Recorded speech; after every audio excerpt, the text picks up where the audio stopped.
And now we're going to fit the diamond tool into our machine. Just have a nice lightweight hammer. You don't want to plonk these in because they are a wedge. And they fit into this tapered slot here. If you were to hit them extremely hard, you could spread that wedge and do some damage to your base plates. So just tap them in lightly. They can only go in one way.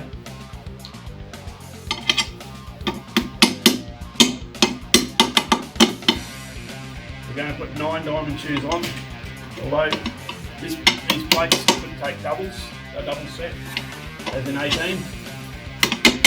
We'd use 18 shoes if the concrete was extremely soft, because you would be spreading the load of the machine over a greater surface area, which would give you less grinding pressure.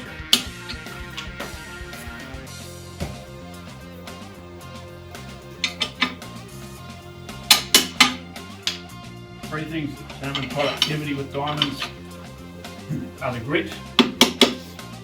Schwamborn shoes range from 16 grit through to 300 grit.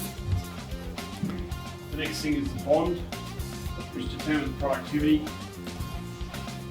So a hard bond or a soft bond. And the other thing is grinding pressure. So here we have a machine that's around about 260 kilograms of grinding pressure. And that's going to be sitting on 9 shoes. So now I'm lowering down the dust dirt so that we can minimise our dust.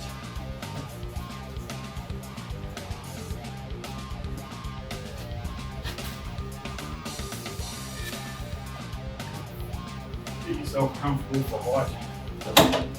Here, these multiple position handles.